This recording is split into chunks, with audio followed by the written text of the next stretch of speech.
Hello friend, I welcome all of you on my YouTube channel EP Prayagraj. और आज का जो हमारा विषय है वो है rise of nationalism in India. और हम बात करेंगे इसके फ़ेज़ वन की, जो कि फ़ेज़ वन है 1858 से लेकर 1905। देखिए, जो नेशनलिज्म है ये एक कॉन्सेप्ट है। जब किसी एक नेशन के अंदर के लोग, नेशन आप जानते हो कि एक बाउंड्री होती है, कोई एक जोग्राफिकल एरिया है तो उसे हम नेशन कहेंगे, ठीक है। तो नेशन के अंदर जो भी लोग रहते हैं उसका अपने राष्ट्र के प्रति एक पेट्रियोटिज़म होता है, देश प्रेम होता है। उसी लव को या उसी भावना को या उसी प्रेम को हम कहते हैं राष्ट्रवाद। अपने देश के, अपने राष्ट्र के प्रति एक प्रेम को हम राष्ट्रवाद कह सकते हैं। और जब राष्ट्रवाद होता है तो it also provide the determination to free from outside interference. तो इसमें हम क्या करते हैं कि जो बाहरी दखल है उसे हम लोग बर्दाश्त नहीं करते हैं। हम चाहते हैं कि जो हमारा राष्ट्र है उसके अंदर जो भी नियम बने या जो भी रूल बने या जो कानून हो वो हमारे अनुसार हो, उसमें विदेशियों का या विदेशी शक्तियों का कोई भी इंटरफेरेंस ना हो, और उसका जो बेस हो वो हमारे कल्चर, सोसाइटी और बाकी चीज़ों पे डिपेंड करें। तो ये जो कॉन्सेप्ट है ये ब्रॉडली है नेशनलिज्म का, ठीक है। और इसमें क्या होता है, तो ये जो भावना है ये कहीं ना कहीं 1857 तक तो हमारे पास नेशन का कोई कॉन्सेप्ट था नहीं। क्योंकि 1857 तक क्या था कि जो हमारा भारत है, अगर ये हम इंडिया मान रहे हैं तो इंडिया में जो छोटे छोटे बहुत सारे स्टेट्स थे और वो अपने अपने निर्णय के लिए फ्री थे और यूनाइट नहीं थे। अगर ये कोई स्टेट ए है तो ये स्टेट बी है, तो स्टेट ए और बी के बीच राइवलरी होती थी। जो स्टेट ए में रहने वाले लोग हैं, पीपल हैं, वो अपना जो एक उनकी जो भावनाएं हैं वो प्रोविंसेस ए के लिए है, जो प्रोविंस बी में रह रहे हैं उनकी जो भावना है वो प्रोविंस बी के लिए है। और ए और बी आपस में टकरार भी करते थे, तो ये दोनों एक दूसरे को दुश्मन समझते थे। तो ऐसा कोई कॉन्सेप्ट नहीं था नेशन वाला।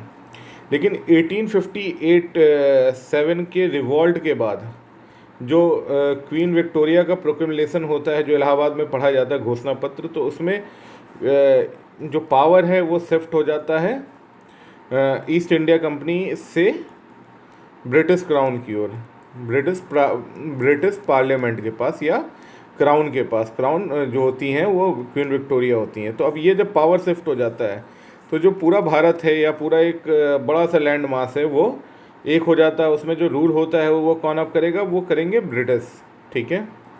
तो जब एक देश हो जाएगा तो एक रूल होगा जो ब्रिटिश द्वारा किया जाएगा। अब अगर इस पूरे देश में अगर कोई आप रूल चेंज करते हैं या कुछ नया लॉ लाते हैं तो उससे पूरा एक देश प्रभावित होगा, ठीक है।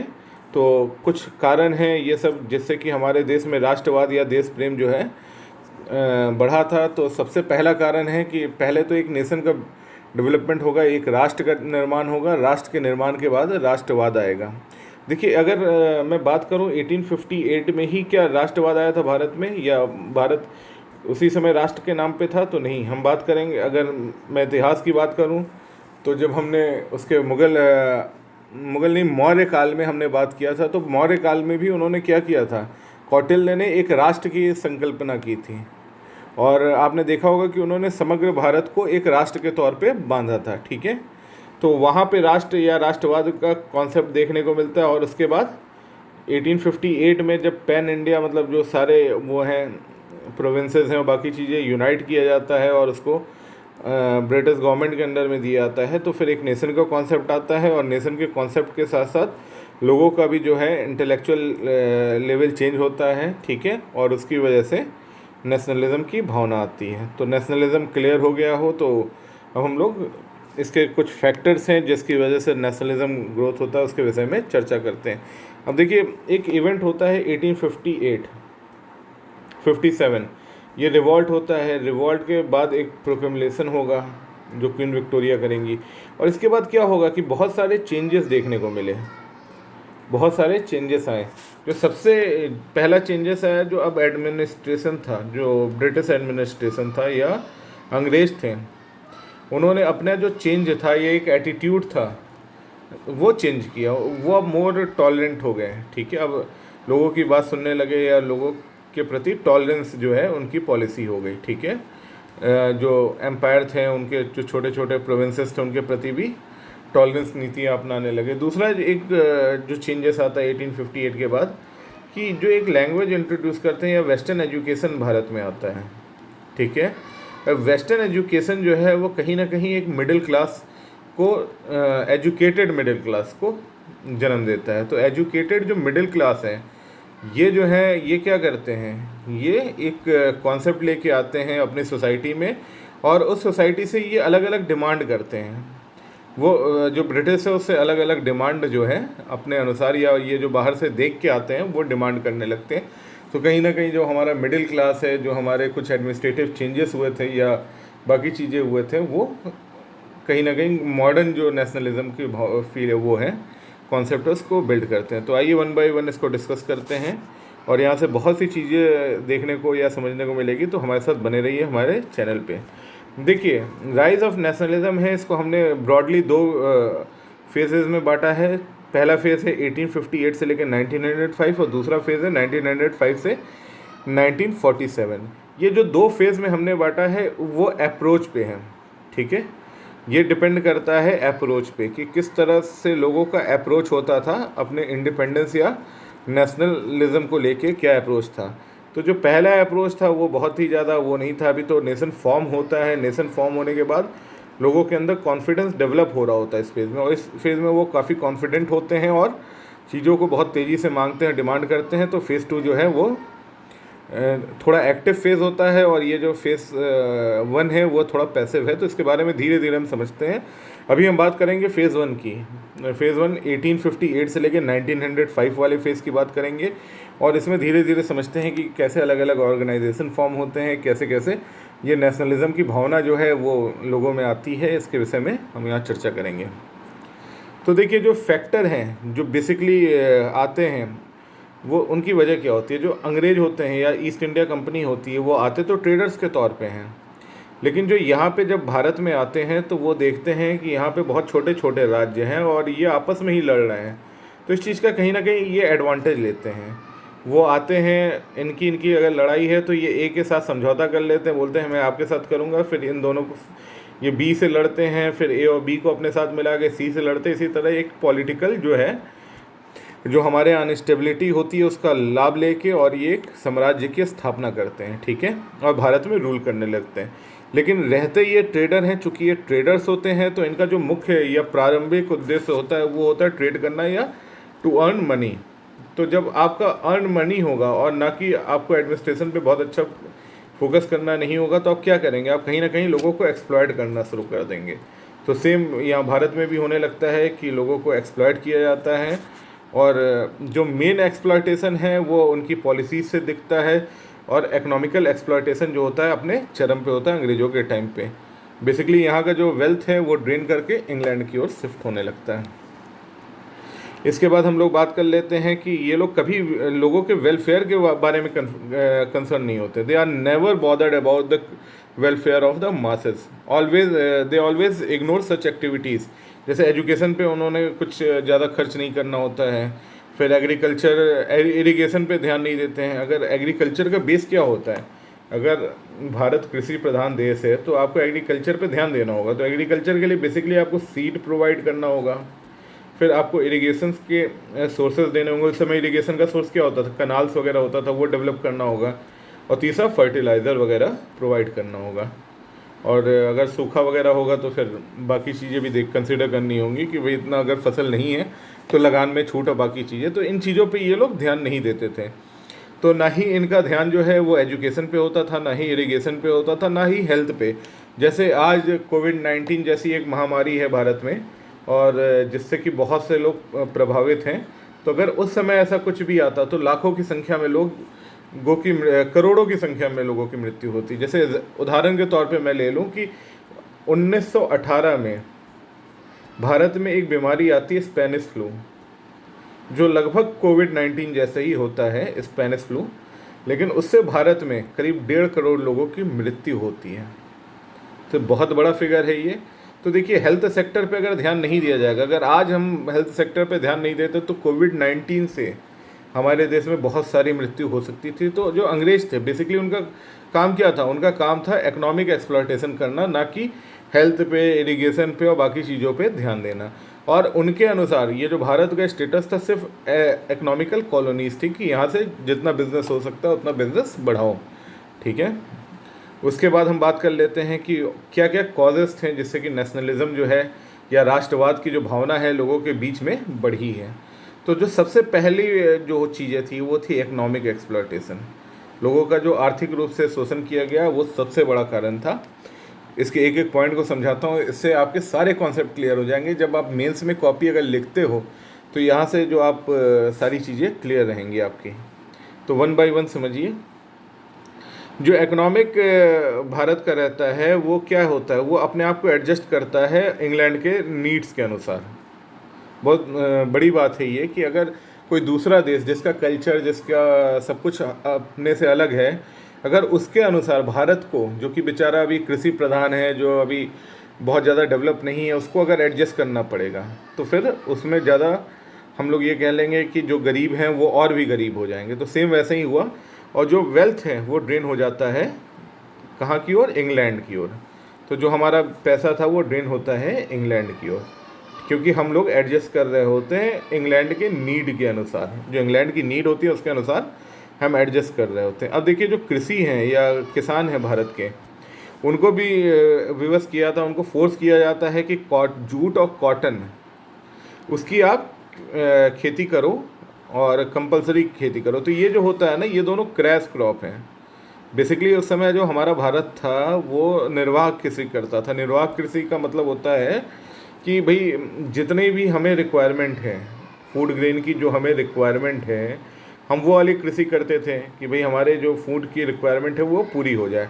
लेकिन इनका ये कहना था कि क्रैश क्रॉप की हमारे इंग्लैंड में फैक्ट्रीज़ में आवश्यकता है, तो आपको ये भी करना होगा, और इसके लिए इन्होंने कंपल्सन कर रखा था। तो कहीं ना कहीं एक जो छोटे बड़े किसान को तो नहीं फ़र्क पड़ेगा, लेकिन जो छोटा किसान है जो सिर्फ फूड अपने वो करता था, उसका कहीं ना कहीं एक खेत का हिस्सा ब्लॉक होता है, और इसके ब्लॉक होने से उसका जो खुद का प्रोडक्शन है वो कम होता है, और इसके निर्वहन में भी दिक्कतें आती हैं। ठीक है, और कोई एग्रीकल्चर के प्रमोशन के लिए इन्होंने कोई भी स्टेप नहीं उठाया था, ये मैंने पहले भी डिस्कस किया है। उसके बाद जो यहाँ का रॉ मटेरियल है, जैसे यहाँ से कॉटन और जूट है, वो बहुत ही सस्ते दामों पे, मान लो अगर उसका प्रोडक्शन चार्ज 5 रुपये है तो उसको 5 या 6 रुपये में ही उसको वहाँ पे भेज दिया इंग्लैंड में। तो वहाँ पे बहुत चीपर रेट पे भेजा, और जब वहाँ से 6 रुपये का अगर आपने कॉटन भेजा है और 5 रुपये का कॉटन भेजा है, और 5 रुपये के कॉटन से देखिए वहाँ पे एक फैक्ट्री लगाई आपने, कहाँ पे, इंग्लैंड में। जब आप फैक्ट्री लगाओगे तो एम्प्लॉयमेंट कहाँ पे मिलेगा, जनरेट कहाँ पे होगा, एम्प्लॉयमेंट जो जनरेट होगा वो इंग्लैंड में होगा। ठीक है, अगर ये फैक्ट्री भारत में लगती तो ड्रेन ऑफ वेल्थ नहीं होता, क्योंकि जो मैन्युफैक्चरिंग है वो भारत में होता तो लोगों को एम्प्लॉयमेंट मिलता, तो जो मनी सर्कुलेशन है वो मार्केट में बढ़ता। लेकिन ऐसा नहीं होता। ये फैक्ट्री कहाँ होती है, ये होती है इंग्लैंड में। तो यहाँ पे लोगों को एम्प्लॉयमेंट मिलता है, यहाँ की इकोनॉमिकल एक्टिविटी इंग्लैंड की डेवलप होती है। और जो भारत में क्या है, जब यहाँ से जो प्रोड्यूस आता है या प्रोडक्ट आता है, अब इसको कहीं ना कहीं तो बेचना होगा ना इस प्रोडक्ट को, तो इसको दोबारा भारत में बेच दिया था। और ये जो 5 रुपये से भेजा गया था, मान लो इसमें अगर 3 रुपये और भी खर्च होता है ये सारी एक्टिविटीज़ में, फैक्ट्री में, एम्प्लॉयमेंट में और बाकी चीज़ों में, तो 5-3-8 रुपये रेट होना चाहिए, जबकि इसे भारत में बेचा जाता है 15 रुपये में। ठीक है, तो भारत का यहाँ पे क्या होता है कि जो बहुत बड़ा एक नुकसान जो है, समझ लीजिए 7 रुपये का जो 7 रुपये हैं वो कहाँ शिफ्ट हो रहे हैं, वो शिफ्ट हो रहे हैं इंग्लैंड में। तो इसी तरह जो ये जो कॉन्सेप्ट था, इससे जो भारत का वेल्थ है, इंडिया का जो वेल्थ है वो ड्रेन हो जाता है, या यहाँ से इंडिया से शिफ्ट हो जाता है इंग्लैंड में। कभी हमारा भारत भी सोने की चिड़िया थी, लेकिन धीरे धीरे यहाँ का वेल्थ जो है वो इंग्लैंड में जाने लगा। ठीक है, तो आई थिंक ये कॉन्सेप्ट क्लियर हो गया होगा। अब हम बात करेंगे कि जो एजुकेटेड इंडियन थे, जो मिडिल क्लास की मैं बात कर रहा था, जो कि इंग्लिश सब पढ़ने लगे थे, वो डिससेटिस्फाई होते हैं, बिकॉज वो क्या होते हैं, उनको हायर पोस्ट पे अपॉइंट नहीं किया जाता है। 1857 में भी मैंने बताया था कि जैसे एक क्राइटेरिया सिस्टम बनाते हैं ये, अगर कोई एक इंग्लिश है या ब्रिटिश है और एक इंडियन है और आर्मी ज्वाइन करता है, सेम पोजीशन से, सेम एजुकेशनल क्वालिफिकेशन और बाकी चीज़ें हैं, तो जो इंडियन है उसका जो हाईएस्ट पोस्ट है वो है सूबेदार, और जो इंग्लिश होगा वो आगे तक चला जाएगा, ठीक है। और सूबेदार पोस्ट पे भी अगर दोनों हैं, मान लो अगर इंग्लिश वाला भी सूबेदार पे है और इंडियन भी सूबेदार पे है, तो दोनों की जो सैलरी होगी उसमें 8 गुने का अंतर होगा, 8x का अंतर होगा। तो बहुत बड़ा अंतर है। अगर इंडियन 1000 पा रहा है और जो इंग्लिश है या ब्रिटिश है वो 8000 पा रहा है, और तो ये बहुत बड़ा अंतर था। ये कहीं ना कहीं एक जो मिडिल क्लास है या जो पढ़े लिखे वर्ग थे उनको डिससेटिस्फाई कर रहा था। उसके बाद भारत में क्या होता है, धीरे धीरे जो है ये जो इकनॉमी है वो अवेयर करती है लोगों को, ठीक है। और अवेयर होने के साथ साथ एक बड़ा सा तबका इकोनॉमिक एक्सप्लॉयटेशन के अगेंस्ट में आता है, और भारत में नेशनलिज्म का जो है वो विकास होता है और भारत में राष्ट्रवाद का उदय होता है, ठीक है। तो ये इकोनॉमिक जो कॉज था जिसकी वजह से भारत में उदय होता है। I think I am clear to my words, ठीक है। अब मैं बात करता हूँ इसके नेक्स्ट उसकी affect of great uprising of 1857। 1857 का जो रिवॉल्ट था, ठीक है, भले बेशक वो रिवॉल्ट जो है हम हार गए हों या मतलब बहुत अच्छा उसको दमन कर दिया हो इन्होंने, लेकिन कहीं ना कहीं एक डिस्कंटेंट तो उन्होंने दे ही दिया था हमारे दिमाग में। हम हार के भी जो है जिसे जीतना कहते हैं वो हमारे दिमाग में आ गया था। एक कॉन्फिडेंस बिल्ट हो गया था कि भाई हम इस एम्पायर को हमने बहुत ज़्यादा वो कर दिया था, तोड़ दिया था, ठीक है। तो जो एक डिसकंटेंट मतलब एक कॉन्फिडेंस अगर हमारे अंदर आता है या एक किसी चीज़ को डिसकंटेंट की वजह से कॉन्फिडेंस आता है, तो हम क्या करने लगते हैं, हम अपने एनर्जी को और वो करते हैं। जैसे कभी आप बच्चों कोई एग्ज़ाम दे रहे हो, एक बार अगर फेल हो जाते हो तो क्या अगले बार आपका कॉन्फिडेंस टूट जाता है क्या? आप और ताकत से लड़ते हो और अपनी चीज़ों को एनालाइज करके और अच्छे से मेहनत करके आते हो। तो सेम काम वहाँ पे हुआ था, टूटे थे लेकिन हारे नहीं थे हम, ठीक है। उसके बाद जो नया पॉलिटिकल कॉन्सेप्ट होता है या लोगों में जो पॉलिटिकल सिनेरियो जो चेंज होता है उसकी वजह से जो ये लोग रियायत देने लगते हैं, टॉलरेंस हो जाते हैं, उसकी वजह से भी लोग जो है नेशनलिज्म को कहीं ना कहीं ये बढ़ावा देता है, नेशनल अवेकनिंग को। अब हम बात कर लेते हैं British imperialism. Basically British imperialism means कि ब्रिटिश साम्राज्यवाद है, अगर हिंदी में बात करूँ तो। पहले जो था कि एक जो देश है भारत, उसमें बहुत छोटे छोटे राजा होते थे या छोटे छोटे प्रोविंशियल थे और सबके अलग अलग रूल और रेगुलेशन थे। सबके अलग अलग रूल रेगुलेशन मतलब सबके अलग अलग संविधान थे, ठीक है। तो बहुत ज़्यादा अंतर नहीं आता था, जैसे किसी एक राज्य में कुछ नियम है तो दूसरे राज्य में कुछ और नियम है, इस तरह का सिस्टम था। लेकिन जब ब्रिटिश क्राउन ने पूरे सिस्टम को ले लिया, पॉलिटिकल चेंज हुआ ब्रिटिश क्राउन के लेने की वजह से 1858 में, तो फिर क्या हो गया, ये पूरा एक अम्ब्रेला के अंडर में आ गया, पूरा जो एक देश फॉर्म हो गया। अभी जो छोटे छोटे राज्य थे वो एक देश हो गया। अब कोई चेंजेस आएगा, अगर कोई रूल बनेगा तो वो पूरे देश में लागू होगा। कश्मीर से लेके कन्याकुमारी तक एक ही नियम लागू होगा और यहाँ के लोग भी प्रभावित होंगे तो यहाँ के लोग भी प्रभावित होंगे। अब ज़रूरत है यहाँ के लोग और यहाँ के लोग मिल जाएं तो एक नेशन बन जाएगा, ठीक है। तो क्लियर हो रहा होगा। तो इन्होंने क्या किया, इम्पेरियलिज्म में ये जो एंटायर जो कंट्री था उसको एक कर दिया, हिमालय से कन्याकुमारी तक भारत को एक कर दिया, और लोगों के अंदर एक पॉलिटिकल यूनिटी का सेंस आ गया कि भाई अब हम पूरा राज्य जो है या पूरा भारत एक है। ये मौर्य काल के बाद हुआ है, बहुत ध्यान दीजिए इसको, ठीक है। उसके बाद स्ट्रॉन्ग इकोनॉमिक सेंट्रल गवर्नमेंट बनती है। जो सेंट्रल गवर्नमेंट है मतलब ब्रिटिश है भाई, जो प्रोविंसेस हैं वो ठीक है प्रिंसली स्टेट भी हैं, लेकिन वो किस नियम से बाध्य हैं, वो ब्रिटिश के नियम से बाध्य हैं और सेंट्रल गवर्नमेंट इनके ऊपर डोमिनेट करती है, ठीक है। तो जो सेंट्रल गवर्नमेंट जब इन पे डोमिनेट करेगी तो एक यूनिफॉर्म सिस्टम ऑफ लॉ जो है और एडमिनिस्ट्रेशन वो पूरे भारत में रन करेगा। मतलब अगर मद्रास का कोई कलेक्टर है जो उसको पावर मिली है, वो बम्बई के कलेक्टर को भी वही पावर मिलेगी, वही दिल्ली के कलेक्टर को मिलेगी, वही इलाहाबाद के कलेक्टर को मिलेगी। तो इस तरह जो कलेक्टर के पावर सेम होंगे, जो एसपी के पावर होंगे वो सेम होंगे, और बाकी एडमिनिस्ट्रेटिव जो वो चीज़ें हैं वो भारत में एक रहेंगी, ठीक है, और यूनिफॉर्म सिस्टम रहेगा। तो जो ये भावना थी जो यूनिटी प्रोवाइड कर रही थी कहीं ना कहीं पूरे भारत को, उसने जो है भारत को एक सूत्र में बांध दिया, ठीक है। और ऐसा कभी पॉलिटिकल यूनिटी इन्होंने लोगों ने देखा नहीं था, तो वो लोग एक देश के तौर पे बात करने लगे। Now they behave like a one nation, ठीक है। अब कोई तमिलनाडु का है तो वो अपने आप को तमिलियन नहीं कह रहा है, या कोई हैदराबाद का है तो वो अपने आप को कुछ और कहे, वो सारे एक हो गए, सारे हो गए इंडियन। अब जब इंडिया आ जाएगा, इंडियन हो जाएंगे तो नेशनलिज्म तो यार हमारे खून में है, ठीक है। तो ये हो गया नेशनलिज्म का बेसिक कॉन्सेप्ट, ठीक है। उसके बाद इससे कहीं ना कहीं हमारे देश में एक आउटलुक चेंज होता है और हम ज़्यादा राष्ट्रवाद की ओर वो होते हैं। तो इम्पेरियलिज्म जो है वो कहीं ना कहीं बहुत बड़ा वजह होता है। अब हम बात कर लेते हैं रिप्रेसिव कॉलोनियल पॉलिसीज़, जो इनका हमें दबाने का एक तरीका होता है, ठीक है। जब किसी को दबाओगे तो वही उठेगा, जब तो इसीलिए कहते हैं कि उतना ही दबाओ जिससे वो उठे ना, ठीक है। इन लोगों ने क्या किया, हम लोगों को बहुत ज़्यादा दबाया और दबते दबते हमने उठना शुरू कर दिया। अब इनके कई पॉलिसीज़ आए हैं, जैसे दो वायसरॉय हैं, एक है लिट्टन और दूसरे हैं कर्जन, जिन्होंने बहुत ही ज़्यादा रिप्रेसिव पॉलिसीज़ जो हैं वो भारत में अपनाई थी, ठीक है। तो जो लिट्टन हैं वो लाए थे, और कर्जन जो है वो आपको पता ही होगा, बंगाल का जो विभाजन था वो कर्जन की वजह से होता। और जो वर्नाकुलर प्रेस एक्ट है, जो वर्नाकुलर प्रेस एक्ट, ये जो 1878 में होता है, ठीक है। और इसमें क्या होता है, जो कि रीजनल लैंग्वेज होते हैं, या जो हिंदी है, आसामी है, मराठी है, जो लोकल लेवल पे लैंग्वेज है, उसके जो न्यूज़पेपर होते हैं उस पर कुछ एक एक्ट लगा देते हैं, ठीक है। और ये वेरियस इंडियन लैंग्वेज में जो प्रेस होता है उस पर वो लगा देते हैं, सेंसरशिप लगा देते हैं और सारी चीज़ें। तो ये कहीं ना कहीं लोगों की भावनाओं को प्रभावित करता है, ठीक है।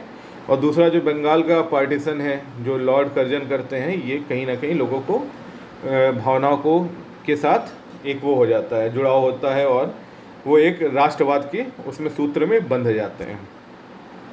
फिर मैं बात कर लूँ कि एजुकेशनल पॉलिसीज़ बहुत सारे इन्होंने किए थे इंट्रोड्यूस, लॉर्ड कर्जन ने, जिससे कि नेशनलिज्म जो है भारत में वो बढ़ता है, ठीक है। और कुछ ब्रिटिश ऑफिशियल्स होते हैं या ब्रिटिश होते हैं, वो इंडिया के साथ जो है इंडियंस के साथ बहुत मिसबिहेव करते हैं। देखिए, आप लोग ने देखा होगा, dogs and Indians not allowed, ये इन लोग का एक स्लोगन हुआ करता था, या रेस्टोरेंट वगैरह या पार्क में ये लोग देखते थे। तो ये जो पॉलिसीज़ होती थी ना, या भेदभाव की जो नीतियाँ, वो कहीं ना कहीं हमें जो है वो करती थी। और एक ब्रिटिश ये लेखक थे जेरियस, तो जेरियस ने कहा भी है अपने उसमें लेख में कि of all the viceroy and governor general that come in to India, lord Lytton and lord Curzon did the most harm to India and England.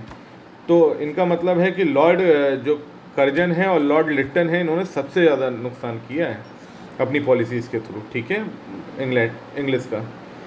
अब देखिए, एक इन्फ्लुएंस जो है नेशनलिज्म को बढ़ाने में ट्रांसपोर्ट और कम्युनिकेशन का भी रहा है, और ये बहुत बड़ा इन्फ्लुएंस इन्होंने किया। जैसे भारत है, ठीक है, इंडिया है, अब ये कन्याकुमारी, कश्मीर है, और ये कन्याकुमारी है, कैप कॉमरिन।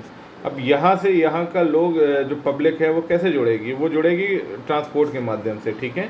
और टेलीग्राफ जो होता था, उस समय टेलीफोन नहीं होता था, तो टेलीग्राफ के थ्रू आप मैसेज दे सकते थे। तो यहाँ का पॉइंट ए पे कोई व्यक्ति है, वो पॉइंट बी को बहुत जल्दी मैसेज दे सकता था, ठीक है। तो एक जुड़ाव, एक कम्युनिकेशन के थ्रू और एक ट्रांसपोर्ट के थ्रू जो एक जुड़ाव था लोगों के बीच, वो कहीं ना कहीं एक विचारधारा को पास लाता है, राष्ट्रीयवाद के विचारधारा को पास लाता है और लोगों को एक सूत्र में बांधता है, ठीक है। और इसकी वजह से ब्रिटिश रूल जो है, लोग उससे निजात पाना चाहते हैं और भारत को अपने आज़ाद देखना चाहते हैं। तो बहुत बड़ा या बहुत अहम भूमिका रहती है ट्रांसपोर्ट और कम्युनिकेशन की भारत की आज़ादी में। फिर हम बात कर लेते हैं वेस्टर्न थॉट्स एंड एजुकेशन, बहुत ही इम्पॉर्टेंट है। जब कोई भी बाहर जाएगा, वहाँ के थॉट्स देखेगा, वहाँ पे लोगों को पढ़ेगा या वहाँ के थिंकर्स को पढ़ेगा, तो फिर उसके अंदर जो उनके अंदर जो थिंकर्स ने जो लिबरल विचारधारा दिया है, ठीक है, वो विचारधारा वो लेके आएगा और अपने लोगों में उसी चीज़ की बात करेगा। जैसे बहुत सारी चीज़ें हुई थी, जैसे फ्रेंच रेवोल्यूशन हुआ, ठीक है, उसके बाद रशियन रेवोल्यूशन। तो ये सारे रेवोल्यूशन जब लोग पढ़ने लगे, एक मिडिल क्लास आदमी पढ़ने लगा है, तो वो अपने लोगों के बीच ये सारे कॉन्सेप्ट लेके आता है, ठीक है। और जब वो कॉन्सेप्ट लाता है तो ये कहता है कि भाई हमारा भी अधिकार है, we also have the right, हमारे पास भी अधिकार हैं। और वो अधिकार डिमांड करता, मांगता है, और ना मांगने के केस में उसको रेवोल्यूशन के तरीके से लेना चाहता है। तो ये जो कहीं ना कहीं कॉन्सेप्ट है वेस्टर्न थॉट्स एंड एजुकेशन, ये कंट्रीब्यूट करता है नेशनलिज्म के लिए, और भारत में ये नेशनलिज्म को बढ़ाता है, ठीक है। और जब देखिए, अब इसको डिस्कस कर लेते हैं। इन्होंने कुछ राइटर्स हैं, उनके थॉट्स पढ़ते हैं, उनसे कहीं ना कहीं ये प्रभावित होते हैं वेस्टर्न थॉट्स से। ठीक है। तो जैसे वेस्टर्न थॉट्स में वॉल्टेयर हैं, मिल्टन हैं, फिर बुर्के हैं, उसके बाद पेन हैं, ये सारे जो होते हैं ये प्रभावित करते हैं। उसके बाद जो इंग्लिश हायर एजुकेशन में यूज़ करते हैं, ठीक है, वो सोशियो इकोनॉमिक जो कंडीशन होती है और पॉलिटिकल कंडीशन होती है, उस पर भी भारत में इंग्लिश और भारत का कंपैरिजन करने लगते हैं कि वहाँ पे कैसा है। और English education of the middle class work as a catalyst of nationalism, ये जो होता है एक उत्तेजक के तौर पे कार्य करता है, ठीक है, ये बढ़ा देता है। जैसे अगर नेशनलिज्म तो हो रहा होता है, लेकिन नेशनलिज्म को तेज़ करना, क्योंकि वहाँ से यहाँ का जब कंपेयर करोगे तो वो जो प्रक्रिया है वो तेज़ हो जाएगी। और अमेरिकन रेवोल्यूशन, फ्रेंच रेवोल्यूशन और जितने भी रेवोल्यूशन है, जो उनका बेसिक आइडिया होता है इक्वलिटी, लिबर्टी और फ्रेटर्निटी, वो भारत में भी कहीं ना कहीं अपना आने लगता है, ठीक है। इसके बाद हम लोग डिस्कस कर लेते हैं प्रेस एंड लिटरेचर। देखिए, भारत में बहुत सारे ऐसे प्रेस होते हैं जो कि भारत को जगाने में बहुत अहम भूमिका निभाते हैं। जैसे अमृत बाज़ार होता है, द हिंदू जो आज हम पढ़ते हैं, सिविल सर्विसेज के लिए बहुत ही ज़्यादा उपयोगी। उस समय भी ये नेशनलिज्म को बढ़ाने में या नेशनलिज्म की भावना लोगों में जगाने के लिए बहुत ही ज़्यादा महत्वपूर्ण रहता है। उसके बाद केसरी है, ठीक है, बाल गंगाधर तिलक का, फिर द ट्रिब्यूनल है। इसी तरह के बहुत सारे जो न्यूज़पेपर होते हैं वो लोगों में भावना को जगाते हैं, लोगों में नेशनलिज्म को जगाते हैं, और जो भी ब्रिटिश का अनजस्ट पॉलिसीज़ होते हैं उसके प्रति भी लोगों को सचेत करते हैं, और लोगों के आवाज़ उठाने में इनका बहुत ही बड़ा वो होता है, मतलब योगदान होता है। ये पॉलिटिकल आइडिया को लोगों के दिमाग में वो करते हैं, इनकर्व करते हैं, ठीक है, और पॉलिटिकल कॉन्शियसनेस बढ़ाते हैं लोगों में। तो मतलब बहुत ही ज़्यादा एक कह सकते हैं कि जो प्रेस और लिटरेचर है वो बहुत कंट्रीब्यूट करता है हमारे उसमें नेशनलिज्म की भावना में। और कुछ पॉइंट और है जो यहाँ मैं नहीं मेंशन किया हूँ, लेकिन उसके बारे में डिस्कस करना चाहूँगा। तो देखिए, अभी तक हमें जो बताया जाता था कि जो हमारा देश है वो बहुत पिछड़ा है, और अंग्रेज़ ये बताते थे कि जो हम आए हैं वो तुम्हारे डेवलपमेंट के लिए आए हैं, हम तुम्हारे लिए आए हैं, तुमको कल्चर्ड करने के लिए आए हैं। तो जब हिस्ट्री हम पढ़े नहीं थे तो हमें भी, या उस समय लोगों को ये लगता था नहीं ठीक है, वो उसके साथ एडजस्ट करने को तैयार थे। लेकिन जो बहुत सारे हमारे जो हिस्टोरिकन हैं या जो इतिहासकार थे, जैसे सर विलियम्स जोन्स थे, मैक्स मुलर थे, ए.बी. कैथ थे, ठीक है, मार्शल थे। तो इन लोगों ने हमारे जो पुराना सब कुछ सिस्टम था, मैक्स मुलर और विलियम्स जोन्स वगैरह ने, इन्होंने जो हमारे देश में मौर्य एम्पायर था, ठीक है, फिर गुप्ता डायनेस्टी, इन और बाकी जितने भी थे, शिवाजी, फिर उनके बाद महाराणा प्रताप, इन सब की गाथाओं को बताया कि भाई इससे पहले भी ऐसा नहीं है कि हमने भारत पे रूल नहीं किया है, we have done the rule, ठीक है, हमने रूल किया है और बहुत इफेक्टिव प्रशासन था। जब हमने रूल किया था गुप्ता पीरियड में, तो हमने भारत को सोने की चिड़िया बनाई थी, विदेशों से लोग यहाँ पे बिजनेस करने आते थे, तो बहुत प्रॉस्परस था हमारा भारत। तो जब लोगों को ये पता लगा कि हमारे ग्लोरियस पास्ट के बारे में पता लगा, ठीक है, ग्लोरियस पास्ट के बारे में पता लगा, तो ग्लोरियस पास्ट की वजह से भी हमारे देश में या लोगों में एक नेशनलिज्म की भावना बढ़ती है। तो बहुत ही इंपॉर्टेंट पॉइंट है, ग्लोरियस पास्ट जो है कहीं ना कहीं कंट्रीब्यूट करता है हमारे नेशनलिज्म में। फिर जो कुछ सोशियो रिलीजियस रिफॉर्म होते हैं, ठीक है, कुछ रिफॉर्म्स होते हैं, जैसे राजा राम मोहन रॉय ने किया था। राजा राम मोहन रॉय ने क्या क्या रिफॉर्म किया था? सती प्रथा को एबॉलिश कराया था, विडो रीमैरिज को बढ़ावा दिया था कि भाई कोई अगर विधवा है तो वो रीमैरिज कर सकती है, और बाकी इस तरह के जो भी चीज़ें थी, ठीक है, उसको सोशल रिफॉर्म्स। तो ये जो चीज़ें होती हैं, जो चेंजेस होते हैं, वो कहीं ना कहीं नेशनलिज्म को जन्म देते हैं। उसके बाद बहुत ही इम्पॉर्टेंट है ज्योतिबा फुले। बहुत पीसीएस में इनके बारे में क्वेश्चन आता है, या आप स्टेट सर्विसेज में देखेंगे कि सत्य शोधक समाज की को किसने फाउंड किया था, हु फाउंडेड द सत्य शोधक समाज, ठीक है, सत्य शोधक समाज। तो ये आपको होते हैं ज्योतिबा फुले। ये पीसीएस का पेट क्वेश्चन है, आपको याद भी रखना है। और ये भी याद रखना है कि उन्होंने वुमेन एजुकेशन और डिप्रेस क्लास का जो अपलिफ्टमेंट होता है, जो सताए हुए या हरिजन हैं उनके लिए, ये इन्होंने बहुत काम किया था ज्योतिबा फुले ने। और तिलक का जो बाल गंगाधर तिलक थे, बीजी तिलक, उनका एक स्लोगन था, Swaraj is my birth right and I shall have it. Swaraj मेरा जन्मसिद्ध अधिकार है और मैं इसे लेके रहूँगा। ये बाल गंगाधर तिलक जी का एक स्लोगन था, ठीक है। तो ये कहीं ना कहीं ये सारी चीज़ें जो थी वो भारत में एक नेशनलिज्म के फेस को डेवलप कर रही थी, ठीक है। और बहुत सारी चीज़ें इसके बाद होती हैं। तो देखिए ये पार्ट 1 था जो हमने अभी डिस्कस किया, एंड ऑफ पार्ट 1। और इसका भी हम पार्ट 2 लेके आएंगे, जिसमें कुछ ऑर्गेनाइजेशन जो है उनके बारे में बात करेंगे, जैसे इंडियन एसोसिएशन, ठीक है। उसके बाद बात करेंगे इंडियन नेशनल कांग्रेस और उसके फॉर्मेशन के बारे में। उसके बाद हम डिस्कस करेंगे और भी जो नेशनलिज्म होता है, जैसे मॉडरेट्स होते हैं, और तो बहुत सारी चीज़ें हैं अभी जो आगे हम डिस्कस करेंगे। लेकिन फ़िलहाल ये जो था ये हमारा पार्ट 1 था। और राइज़ ऑफ नेशनलिज्म, तो मुझे लग रहा है कि नेशनलिज्म और उसके क्या क्या वजह थे, कारण थे, जिसकी वजह से भारत में नेशनलिज्म का विकास होता है, आपको बहुत हद तक क्लियर हो गया होगा। अगर आपको हमारा वीडियो अच्छा लगा हो तो कृपया हमारे वीडियो को लाइक करें, हमारे चैनल को सब्सक्राइब करें और बेल आइकन को प्रेस करें, ताकि आपको हमारा लेटेस्ट नोटिफिकेशन मिलता रहे। मैं इसी तरह इन्फॉर्मेटिव वीडियो लेके आता रहूँगा, और यहाँ पे जो कुछ भी मैं प्रोवाइड करूँगा बिल्कुल निःशुल्क होगा, कभी कोई चार्ज आपको नहीं देना होगा, कोई पेड ग्रुप नहीं, कुछ नहीं, ठीक है। तो धन्यवाद।